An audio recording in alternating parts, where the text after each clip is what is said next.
pag-aaral ng mga salita ng Diyos. At bakit po ba mahalaga yung ating pag-aaral po? Bakit po mahalaga na sa ating pong pagtitipon ay tayo ay nag-aaralan at nagpapalakasan sa isa't isa? Okay, sapagkat ang nais po ng ating Panginoon na tayo po ay lumago, no, sa ating buhay espiritual.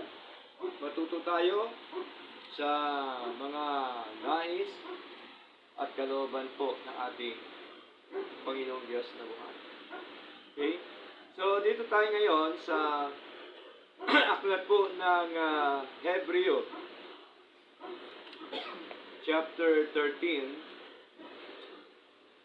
verse 7. Okay?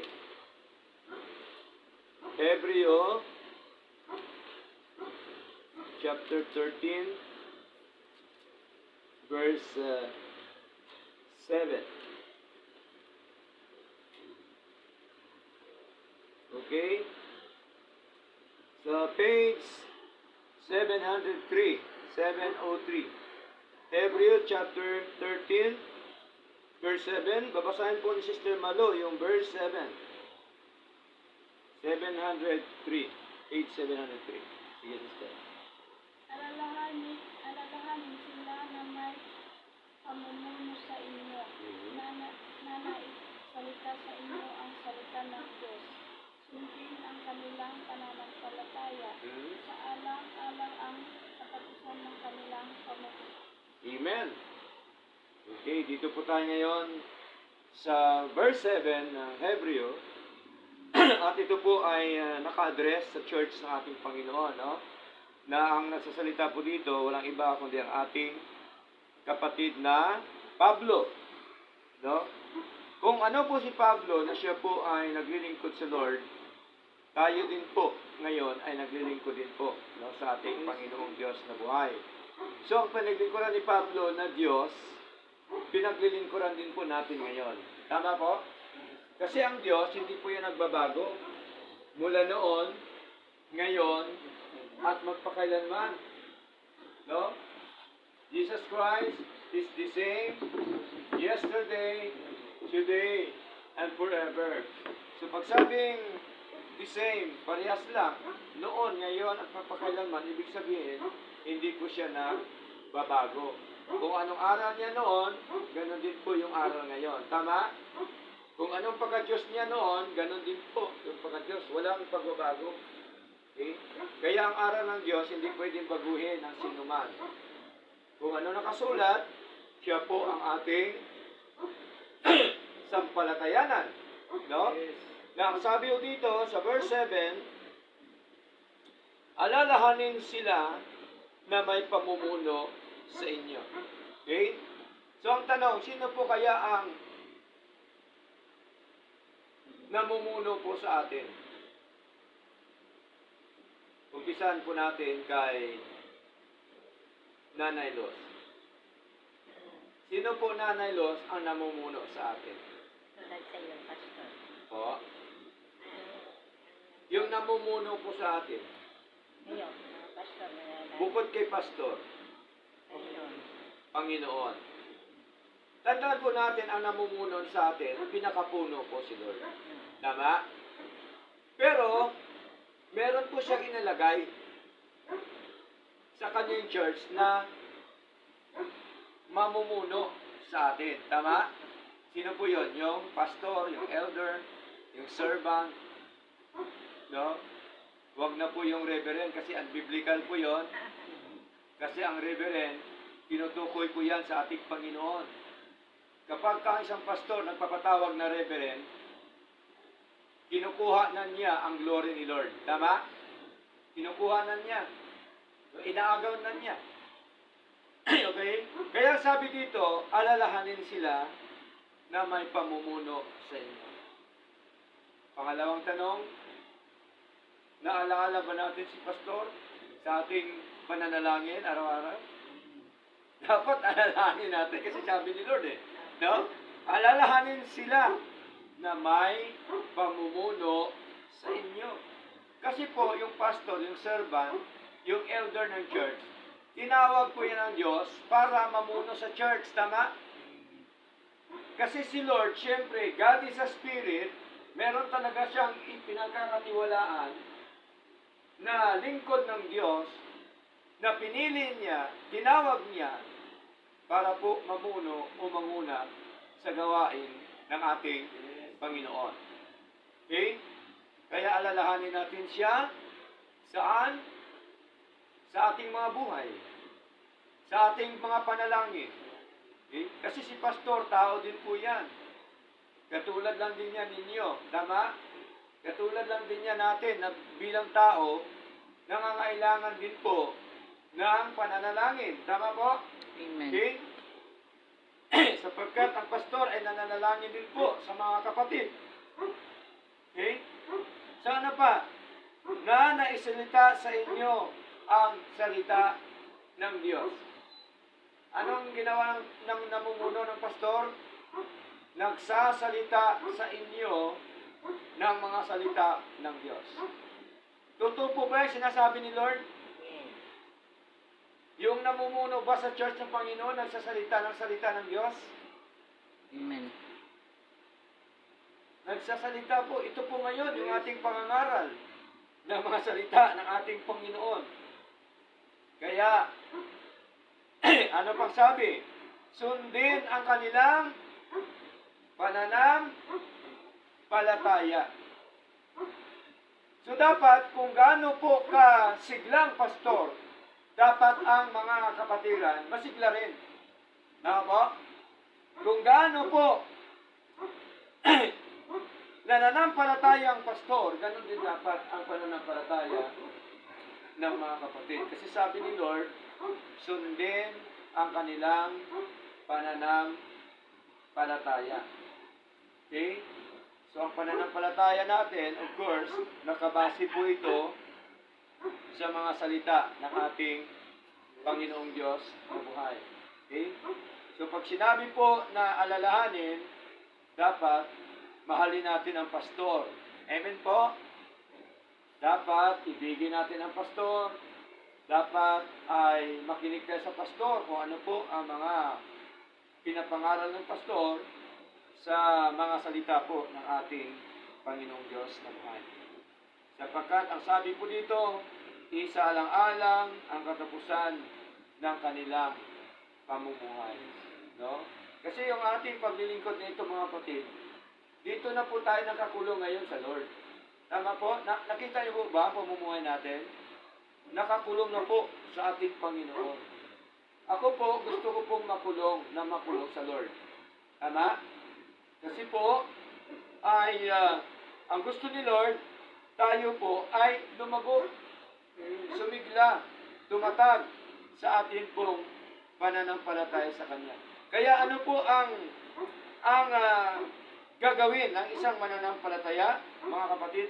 Alalahanin daw ang isang namumuno. Yun po ang gawain ng mga kapatid sa church. Alalahanin sa pagpipray, alalahanin sa lahat po ng aspeto ng ating mga buhay, yung lingkod po ng ating Panginoon. Okay? Ano naman tungkulin ng pastor? Naisalita sa inyo ang salita ng Diyos. So malinaw po yan. Ano pang sunod na gawin ng kapatid sa church sa pananampalataya? Sundin ang kanilang pananampalataya. Kaninong pananampalataya? Pananampalataya ng pastor. Tama po? Ngayon, tatanong tayo dito sa verse 17. Babasahin po ni Nanay Luz ang verse 17. Sige po, Nanay.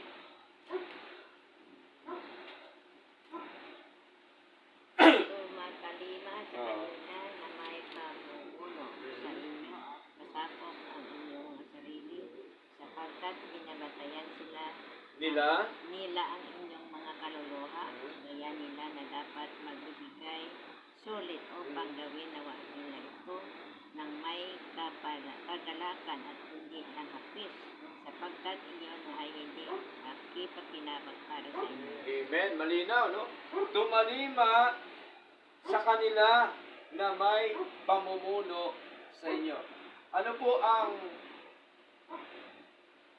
tumalima sa ibang salita? Ano po?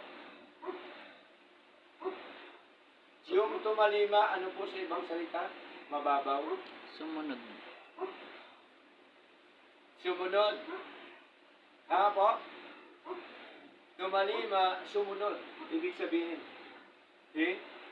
Tumalima o sumunod sa kanila na may pamumuno sa inyo.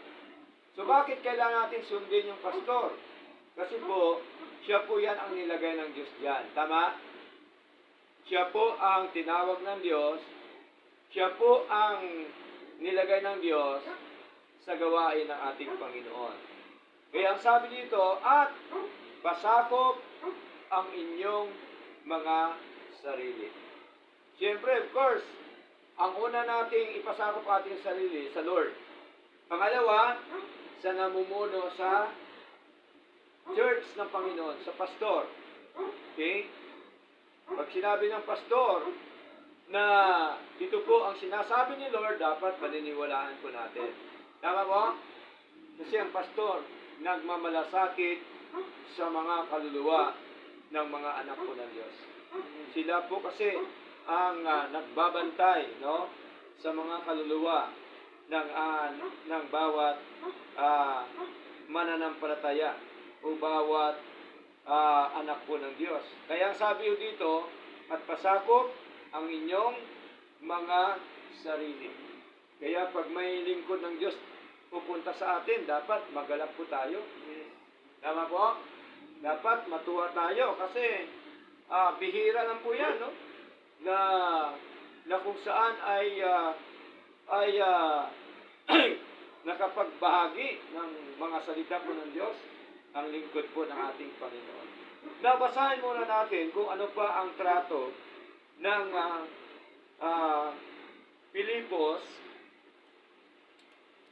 Philippians Church doon sa mga lingkod ng Diyos. Basahin po natin ang Philippians chapter 2. No? Philippians chapter 2, verse 29. Okay?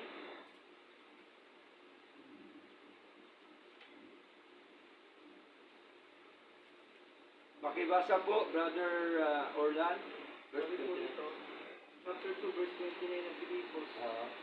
Tanggapin siya sa makatuwid sa Panginoon na may buong paggalakan at tuloy siya ng karangalan. Amen.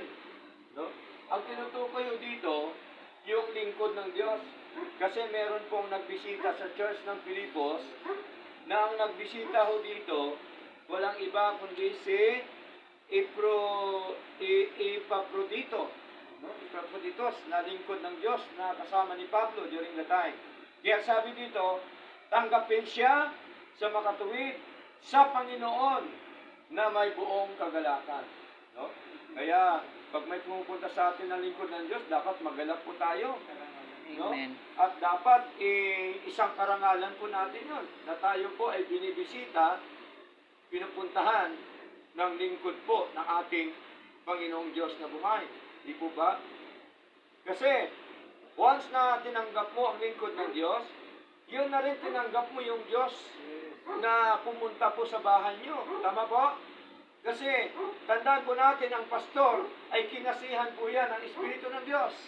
Amen po? Kaya ang sabi doon, kaya anointed of God, ibig sabihin, kinasihan ng Diyos. No? Kaya malinaw po, no, na bigyan natin siya ng karangalan. Hindi ko sinasabi na bibigyan mo siya ng certificate o corona. No, pag sabi pong bigyan ng karangalan, ibig sabihin, bigyan natin siya ng respeto sa buhay. Amen po? Bigyan natin siya ng tinatawag na pag-ibig sa buhay po natin. Okay? Kaya, napakagandang puso kapag kaganon ang puso ng anak po ng Diyos. Okay? So, ano pa pong sabi dito? Sa 1 Timothy chapter 5, verse 17. Sige po, basahin natin. Sa page 655, 655, 1 Timothy, chapter 5, verse 17. Babasahin po ni Nanay Lenny po. Kailangan ang mga maganda ay magandang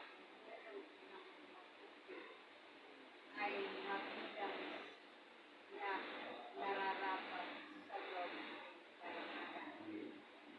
Lalo na sila na Amen. So, double honor pala ang ibibigay natin. No? Kanino? Sa matanda na namumuno ng mabuti. Siyempre, namumuno saan? Sa gawain po ng Diyos. Okay? Kaya ano pa kung sabi dito? Ay mabilang na nararapat sa dobling karangalan, lalo na sila na nagpagal sa salita at doktrina. Tandaan po natin, ang pastor, nagpapagal po yan sa aral ng Diyos, tama? Para po may bahagi yung aral po ng ating Panginoon. Nagpupuyat ang pastor, no?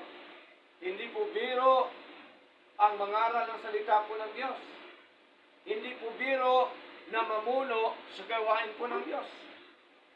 Kaya ang gusto po ni Lord na ang namumuno ay magalak, matuwa, no? Huwag po natin bigyan ang namumuno ng apis o lungkot, sapagkat ang sabi ni Lord, hindi yan maganda sa inyo. Kapag ang namumuno merong lungkot at apis sa paglilingkod sa ating Panginoon. Kaya, di ba, dobling karangalan. Hindi yung ibig sabihin na gawin mo ng Diyos ang pastor. Tama? Ang gusto lamang ni Lord na siya po ay ating bigyan ng dobling karangalan sa buhay po natin. Na kung saan na ang dobling karangalan na sinasabi ni Lord, ito po yung pag-ibig sa pastor. Amen? Pagbigay ng respeto sa pastor. Kasi kung respeto mo ang pastor, respeto mo rin ang Diyos. Amen. Tama po? Amen. Kung narespeto mo ang Diyos, dapat respetuhin din ang pastor. Okay? Ano po ang sinasabi dito na respeto sa Diyos? Pag sabing respeto sa Diyos,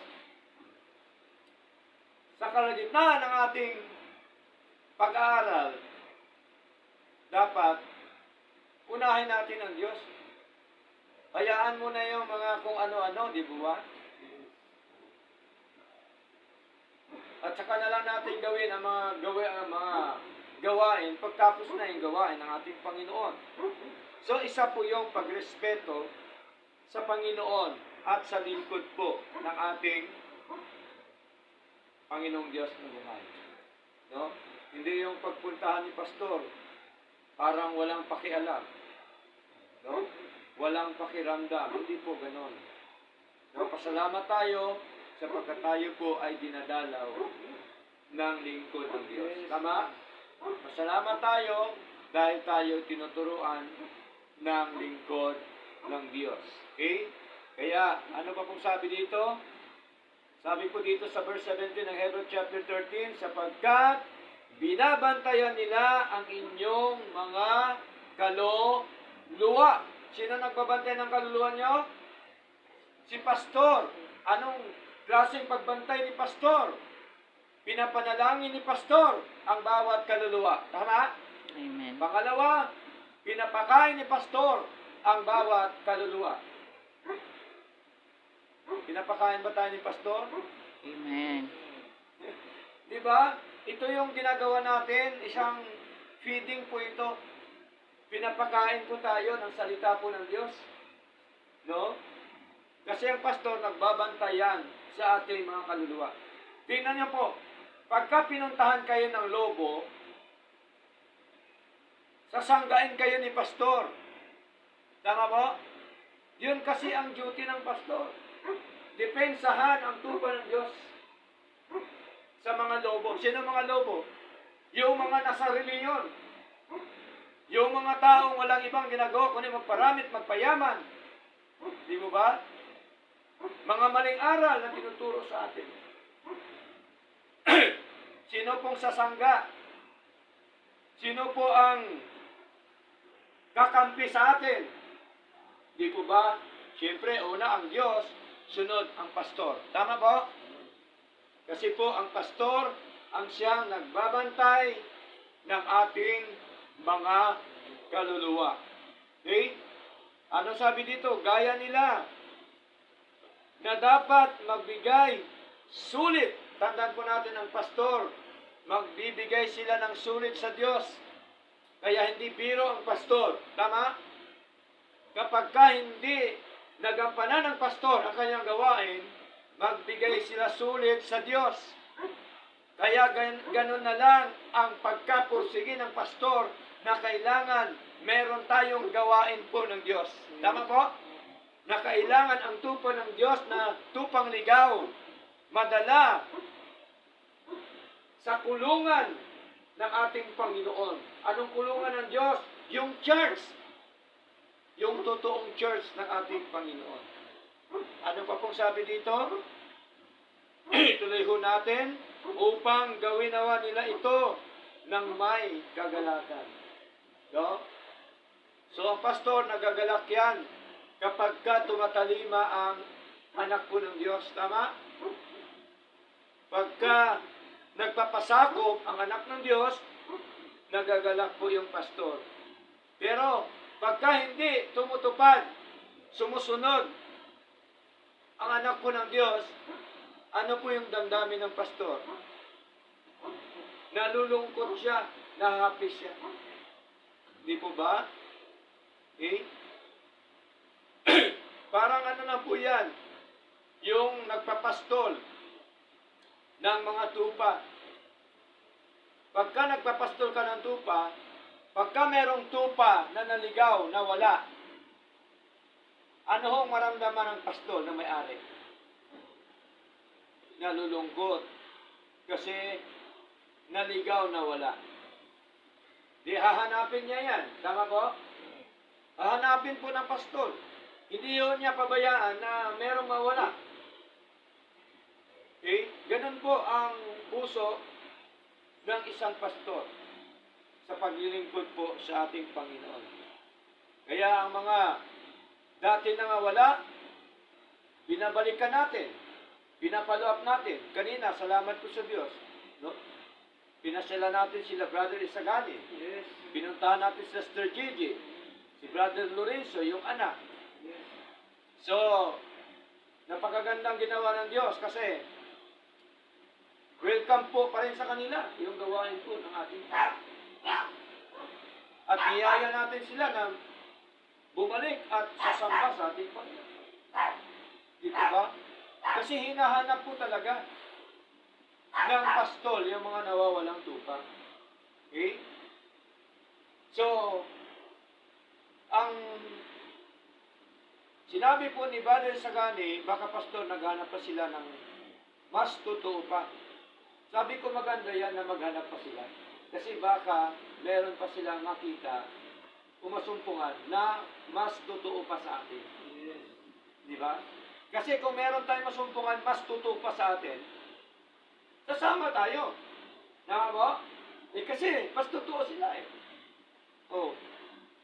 Kaya mahalaga na alamin natin kung ano po talaga yung tinatawag na tunay na paglilingkod sa ating Panginoong Diyos na buhay. Kaya sabi ko sa kanila, magpatuloy po sa Lord. Magpatuloy po tayo sa Lord. Okay? Kaya, namimiss na rin daw tayo. At saka mismo kay Sister JD sa bibig niya, maganda ang turo ni Pastor. Sa kanya mismo po yun. No? Kaya purihin ang Diyos doon. Ang kapurihan po sa Diyos, hindi sa atin. Kasi tayo ginagamit lang po ni Lord. Okay? So nakita na rin nila ang kanyang nilipatan. Nakita na rin ang totoong kulay. Yes. Kaya umalis na po sila. Hindi mo ba? So, at least nakita nila na i-compare nila yung aral natin at saka yung aral ng iba. Na-compare nila yung pamumuhay natin at saka pamumuhay ng iba. Ma-compare nila kung anong klaseng simbahan ang kanilang pinasukan kaysa simbahan na kanilang inalisan. Tama po? Maganda po yun, makita ko nila. Ngayon, pinakita ng Diyos sa kanila at sila po ay hindi na muli nagpapatuloy doon kasi meron daw sila nakita na hindi maganda. Sabi ko, nagdidepende naman tayo sa Lord. Kung anong kalooban po ng Diyos, kung kayo talaga pabalikin, babalik po kayo. Ganun po sinabi ko. See? Kaya sabi ko, bukas, sa Sunday, nawa, makadalo kayo sa gawain ng Diyos. Diba? So, nandun pa rin dapat yung pag-anyaya natin. Kasi, mga anak ng Diyos din po yan. Mga naligaw lang po. No? Kaya kailangan dalhin natin sila sa tama at totoong paglilingkod. Kasi sabi ko nga, ang pastor, tao lang din, nagkakamali. Pero, ang kagandahan, meron tayong puso na magpagkumbaba na humihingi ng tawad sa Diyos at doon sa tao na nagagalit sa atin. Diba? So, yun kasi importante yung pastor dapat meron tinatawag na pusong mapagpakumbaba sa Lord. Kaya sabi ko sa kanila, basta wag lang mawalang araw bago ka humingi ng tawad sa Lord. Kailangan, bago lumubog ang araw, hingi ka ng tawad sa Lord. Ibig sabihin, wag mo nang patagalin. Okay? Kasi doon po magkaroon ng problema ang paglilingkod. Maapektuhan po kasi yung paglilingkod mo, manghihina ka, manglulupay-pay ka, kasi may tinatago ka. Yung hadlang po yun, balakid po sa paglilingkod. Napaka-the best po, napakaganda ng puso natin malinis. Walang balakid. No? Walang hadlang sa ating paglilingkod sa Panginoon. Kaya dito po, nakita ko natin mga kapatid, ang sabi ko dito, pag may hapis pa lang pastor ang namumuno, sabi dito sapagkat yun ay hindi kapakipakinabang para sa inyo. So hindi ho talaga, hindi healthy ang church kapag ang pastor merong hapis, no?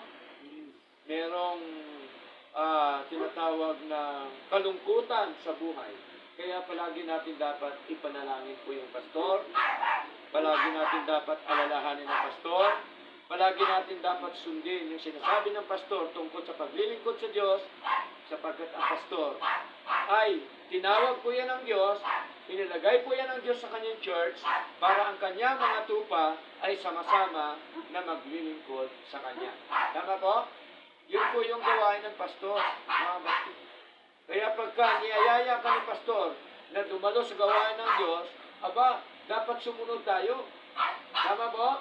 Kasi yan, utos po yan ni Lord eh. Hindi naman yan utos ng pastor. Kaya nga ang pastor, nilagay ni Lord yan eh. Dahil binigyan niya ng authority ng Lord na mamuno, mangaral, magsabi, mag-review, magsalita, para po ang anak ng Diyos ay huwag mapariwala. Tama? At ang ginagawa ko ng pastor, para po sa ikagaganda, sa ikatitibay, sa ikalalago ng ating buhay spiritual. Yun lamang po. Gusto ko lang po sasabihin sa inyo ang saloobin ayon naman sa mga salita ko. Na talagang pastor, mahirap po. Hindi po biro. No? Hindi po biro ang pastor. Hindi madali mangaral ng salita ng Diyos. Hindi madali magbantay ng mga kaluluwa, ng mga tupa ng Panginoon. Okay? Yun po kasi ang gawain ng pastor. Kaya nawa, ako po ay humingi sa inyo ng panalangin at nawa ay bigyan natin ng dobleng karangalan ang lingkod po ng ating Panginoong Diyos na buhay sa buhay po natin. Okay? So, ang magkakaroon naman yan ng benepisyo tayo lahat. Di po ba? Anong benepisyo palagay nyo na makukuha natin kung ating bigyan ng dobleng karangalan ang lingkod ng Diyos? Nanay Los, anong benepisyo kaya ang makuha natin kay Pastor? Maligaya sila. Maligaya ang buhay. Kasi, kinukumport tayo ni Lord. Tama? Magkaroon ng kapayapaan. No? Maraming benepisyo tayo makukuha sa paglilingkod sa Lord. Mr. Malo, anong benepisyo po ang ating makukuha sa paglilingkod ko sa Lord? Palagay niyo. Mga benepisyo na nakikita natin na nakinabang mo tayo para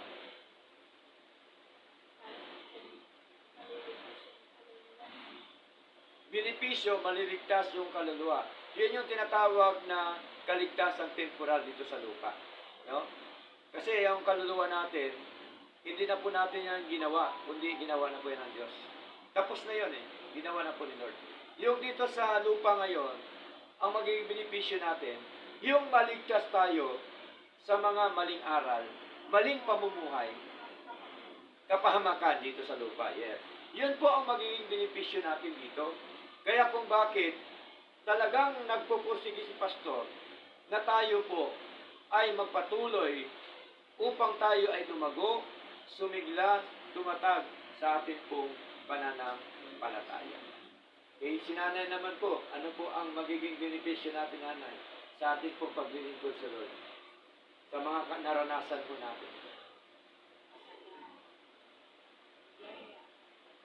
Saganang biyaya po ng Diyos. Kasi biblical po talaga yan. No? Sabi ni Lord, kapag tayo ay sumunod sa Kanya, ano pong kasunod doon? Blessing ni Lord. Pagpapala po ng Diyos yun. Sure po yun. No? Anong unang pagpapalang natanggap natin? Siyempre, pagpapalang spiritual. Tama? Yung paglago natin, pagpapalang spiritual po yun. Paglago natin, pagpapalang spiritual. Yung pagkatuto natin sa salita ng Diyos, pagpapalang spiritual po yun. Yung natuto tayo na manalangin sa Lord, natuto tayo na mag-share ng salita ng Diyos, pagpapala po yan. Natuto tayo manalangin, pagpapala po yan, spiritual. And then, ang kasunod po, pagpapalang material. God will provide. Siya po ang mag-provide ng lahat ng ating mga pangailangan. So, simple-simple po. Ang tinuturo po ni Lord sa atin, magpatuloy lang po tayo, magpakatatag, patuloy natin gawin ang kalooban ng Diyos at tumalima tayo sa lingkod po ng Panginoon, magpasakop tayo sa lingkod po ng Diyos sapagkat once na tayo nagpapasakop, tumalima sa lingkod ng Diyos, siya na rin na tumatalima ka at nagpapasakop ka sa Diyos. Okay? So, purin Panginoon, nawa, ang maikling ating pag-aaral nakapagbigay sa atin ng encouragement, ng lakas, sigla sa ating buhay spiritual. Kaya ang ganitong klaseng gawain, tuloy-tuloy po yan para tayo sumigla, lumago, hindi mawala sa paglilingkod sa ating Panginoon. Okay? Ngayon po, bago tayo umawit at manalangin, meron po bang tanong